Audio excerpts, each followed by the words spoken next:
Chapter 49. Giles scanned the room but could see no sign of Edward. Would, or why would he? This was a crematorium in North London, and Giles was here out of respect for his ex-lover and friend, Robert Johnson. Why the hell did he think Edward would be there? He shivered and pulled his scarf tighter around his face. It was a bitterly cold day, bleak and depressing, with the sky full of rolling black clouds. They seemed angry. Was that in support of the man lying in the coffin in front of them? Was Robert's anger creating this dark presence around them? There was only a handful of people sitting there, and Giles did not know any of them, although he vaguely recognised our counsellor from the Terence Higgins Trust, who gave him a nod. Please let it be over. Giles could not stop shaking, and he knew it was not just the cold. These last few weeks had seemed a lifetime spent surrounded by unhappiness and betrayal.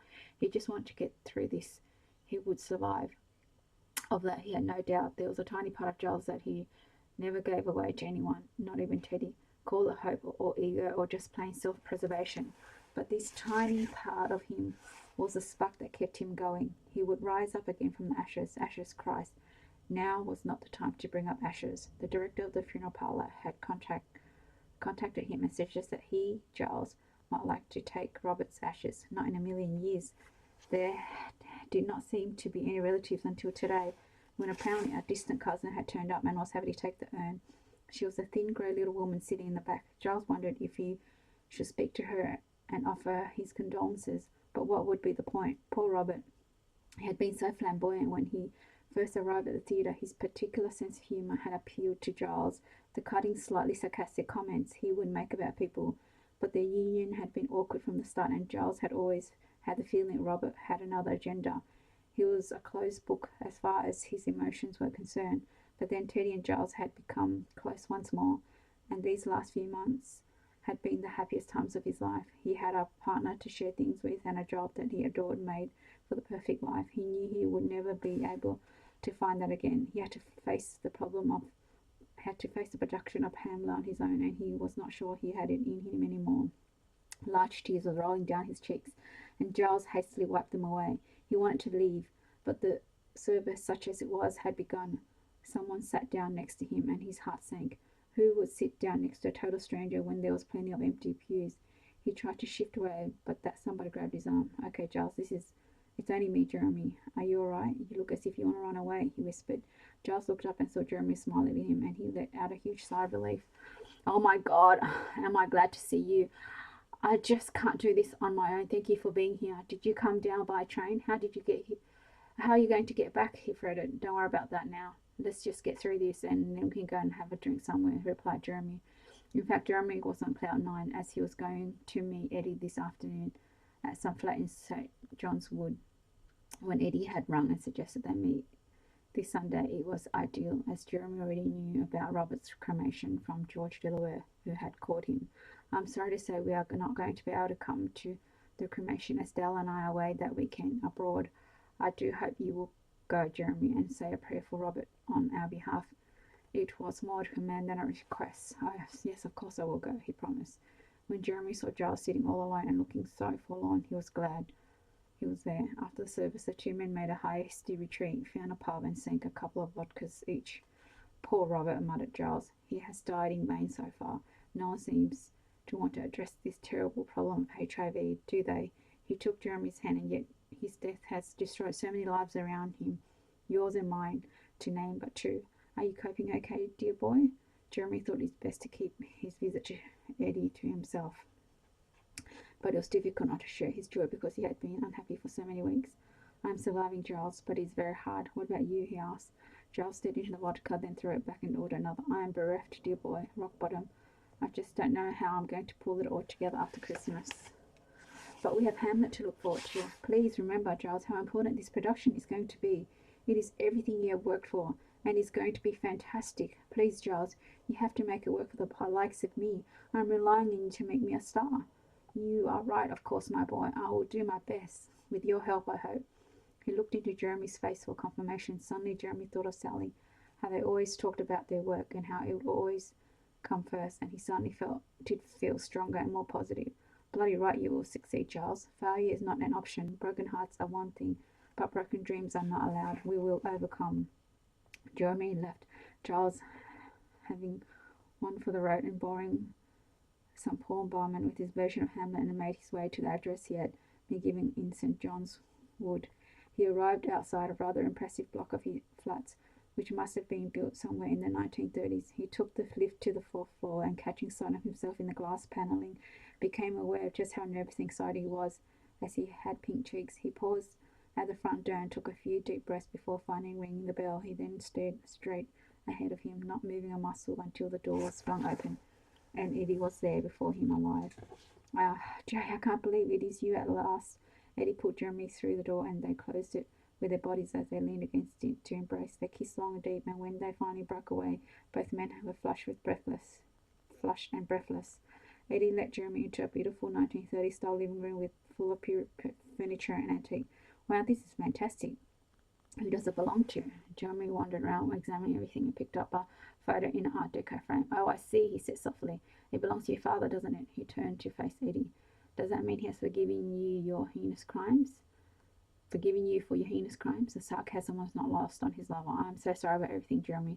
Please let me explain things properly. That's why we are meeting, isn't it? He turned away and had a coughing fit. It was a horrible sound, and Jeremy suddenly felt frightened. Eddie went on breathlessly. Please sit down. Would you like a drink or coffee or something?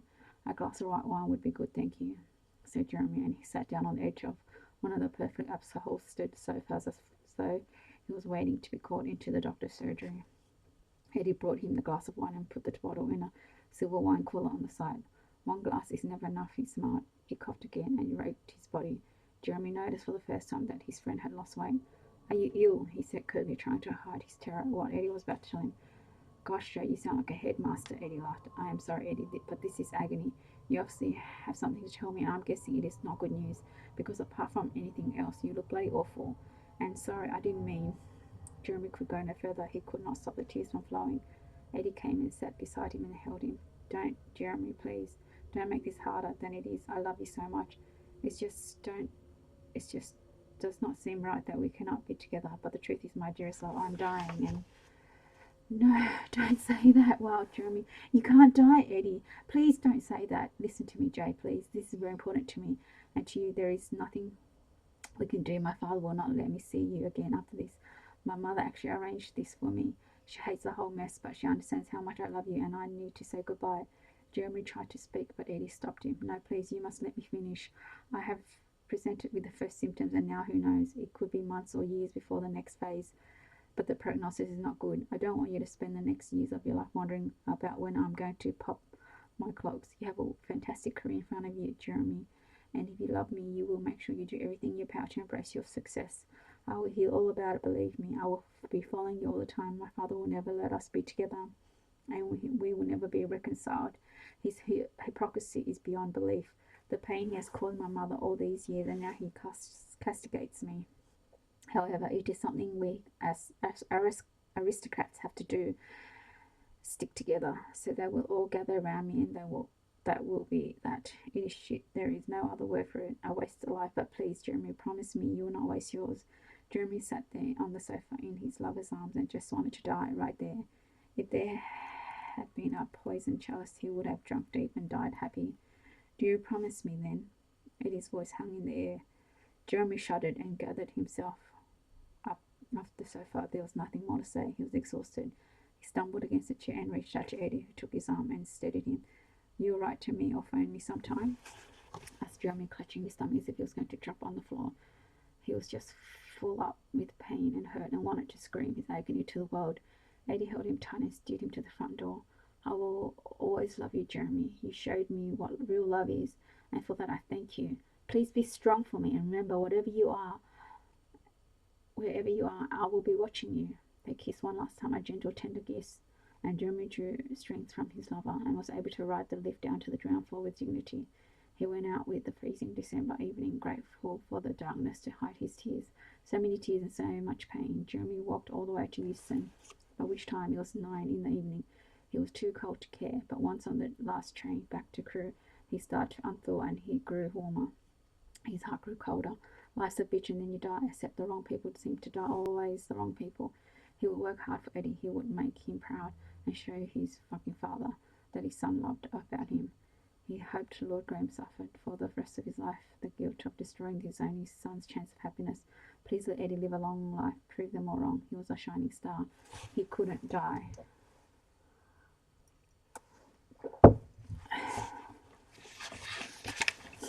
Chapter 50. Christmas Eve was finally here.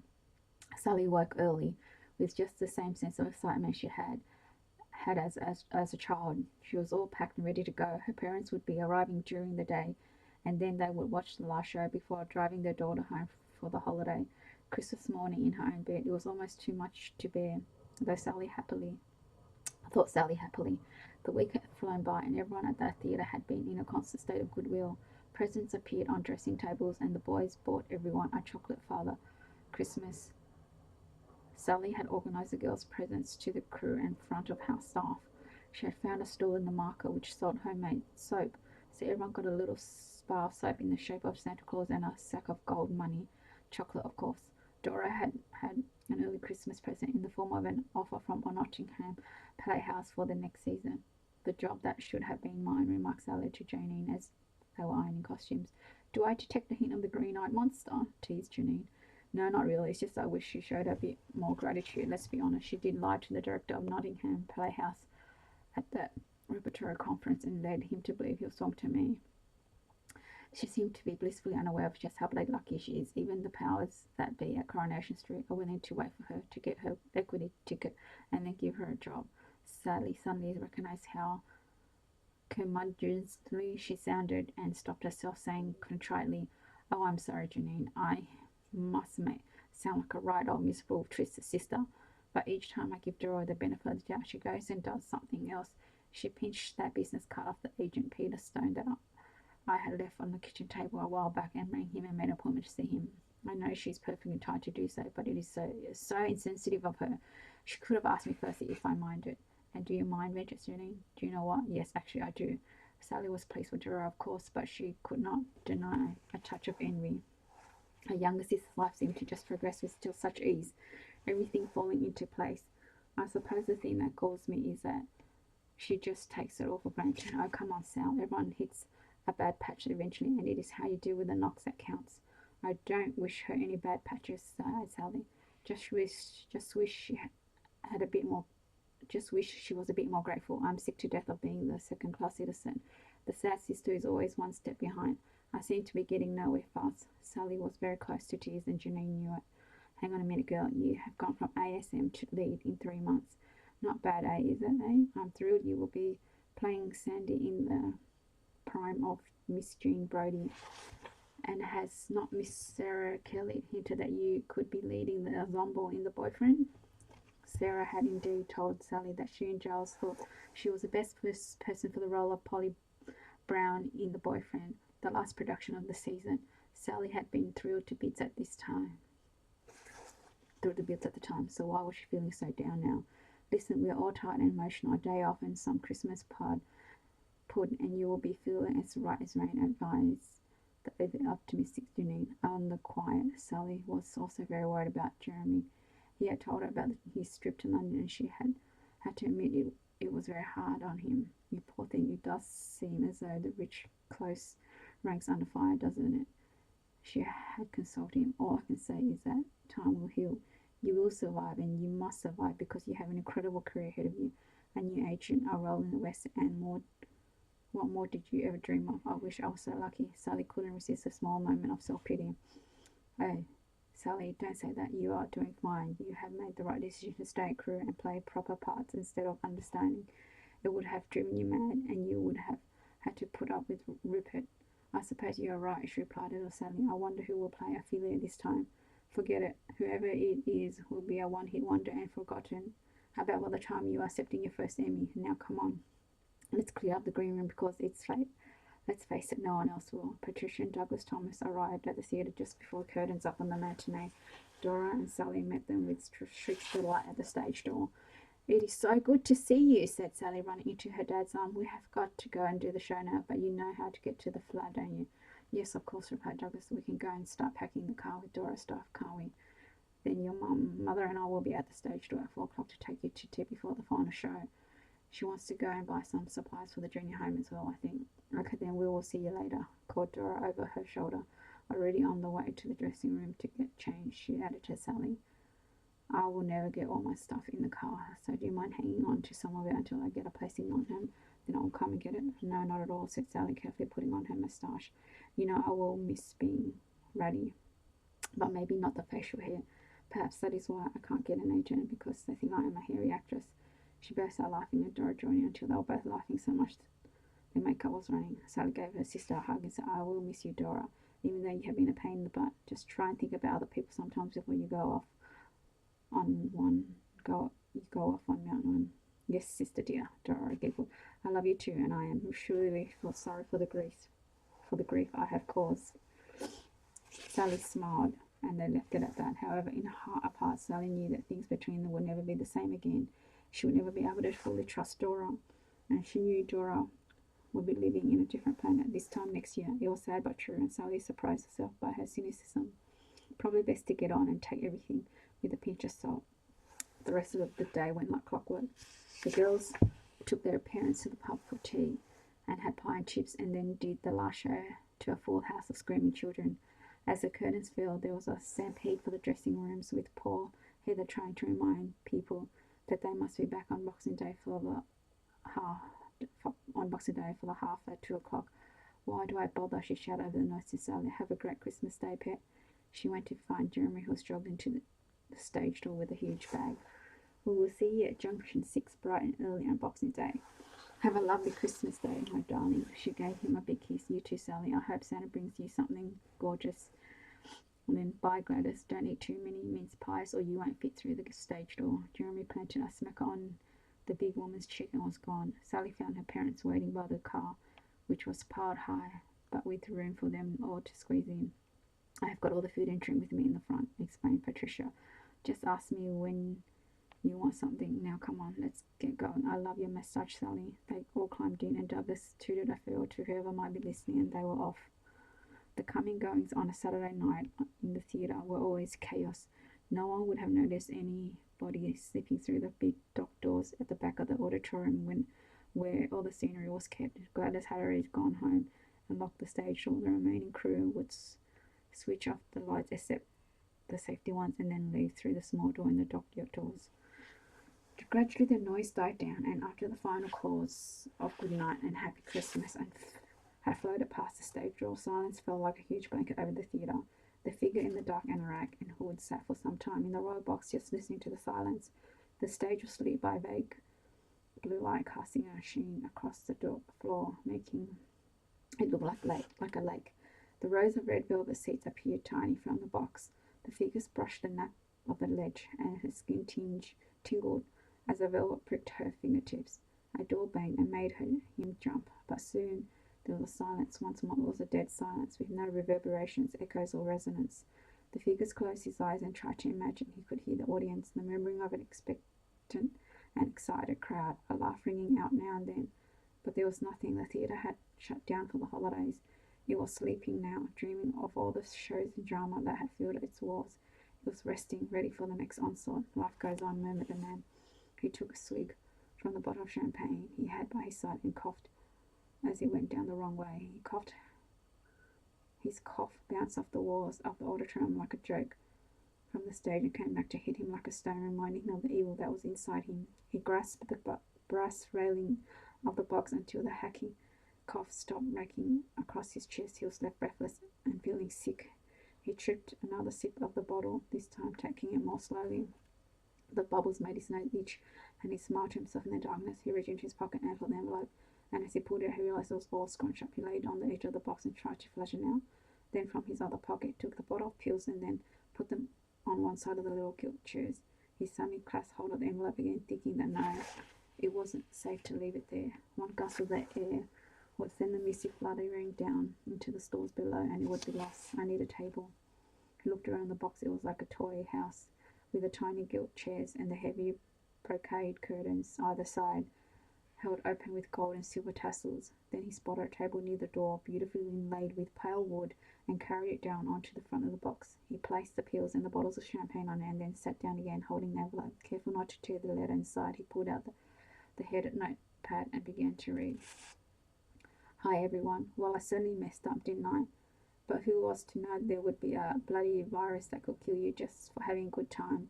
The trouble with contracting a terminal disease is that you have to live with it until you die, and I'm not prepared to do that. Sorry, guys, but why should I stay alive a bit longer to help you, to keep you happy? Mind you, my father probably can't wait to get rid of me, as I am such an embarrassment to the family. But I know Jeremy will be upset, and for that I am truly sorry. Jay, my darling, you are the one reason I would choose to stay alive. But it would be no life, Jeremy. You taught me how to love another person more than myself, and I'm so grateful. But now I can see the horizon. I just want to go get on with it and not hang around and disintegrate before your very eyes. Enjoy your lives. I do love you, Mother, and I'm sorry if I have disappointed you. I love you, Tilly. And say again, enjoy your life. Grab it and hold it tight. I know you'll be okay, and I'll be watching over you. Never fear. Dad, I do love you, and I know you love me. Why wouldn't you have been honest with me?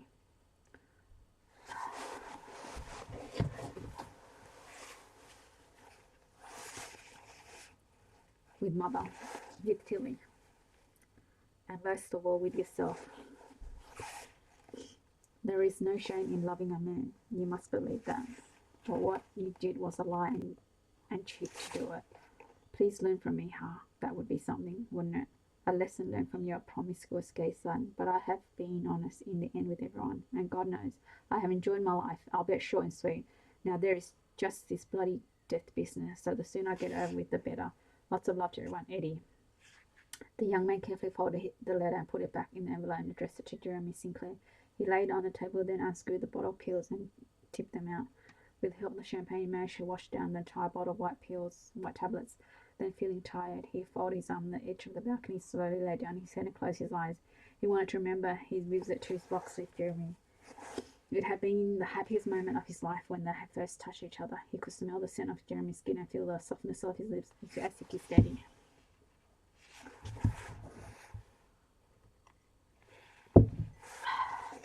Chapter 51. Ladies and gentlemen, it is with enormous sadness and regret that I have to tell you that Lord Edward Graham's son Eddie committed suicide on Christmas Eve. Here in this theatre, it is for this reason that the police are still here. As some of you may or may not have noticed, the theatre will be closed, and until further notice, I apologise for getting you back here. But I did not know myself until last night when I returned from the break. I suggest we use the time wisely though and start with a read through the prime of Miss Jean Brodie in the rehearsal room. Rather, if you would be kind enough to organise some coffee, I will need the whole company to stay in the theatre, as the police may want to speak to you all at some point regarding this dreadful business. After Giles had left the green room, no one spoke for ages. Heather bustled round getting mugs and coffee sorted, but most people just stood or sat, and Day suddenly said, "Has anyone seen Jeremy?" There was no answer. She left the room and rushed to the dressing room, where she found him sitting with a bottle of vodka open beside him. "Oh, Jeremy, I'm so sorry. You must be devastated. Come here." She made to take him in her arms, but Jeremy stopped her. "Please, Sally, I know you mean well, but just leave me alone for now. Giles has given me permission to miss the read-through. But I'm worried you. Please, Sally, just go. I promise you I'm not going to do anything foolish. I just need to absorb this and work my way through it." Sally nodded and backed away. She was desperate to console him. He looked so frail, but she did as she was told and left Jeremy to his mourning. She called into wardrobe to see Janine and found out if she knew any more details. "Well, not really. We only came in this morning. Apparently he was just sitting in the royal box dead. They don't know exactly for how long or anything. There was a suicide note which the police took away." "Oh God, how sad. Anyway, I had better get going. See you later." The read-through was a disaster. Jeremy was not there. Nobody was concentrating, so Giles broke early. "I think we can leave this for today, but I want everyone here tomorrow morning," bright-eyed and bushy-tailed. Sally managed to grab Giles by the arm as he was leaving. "Sorry to bother, Giles, but do you have any more information?" I'm so worried about Jeremy, you understand? Someone said there was a suicide note." "Yes, Sally, of course you're worried. I do understand. But I can't help, really. You need to speak to the police about the suicide note, I should imagine. Come with me and I will introduce you to the man in charge." Sally followed Giles down to the stage where there were policemen people in white, boiler suits everywhere. He went to find Detective Sergeant Derek Bush, who was in charge. While she was waiting, Sally glanced up to the royal box, and the memory of her first encounter with Giles floated into her mind. How happy and excited she had been that day. Giles had looked so grand and formidable up there in his air. Why had Eddie chosen this particular spot to die? She wondered how unbearable it must be for his loved one. But not only was he dead, he had killed himself. He had chosen to die. He must have felt so alone. Sally wondered if Jeremy would blame himself somehow.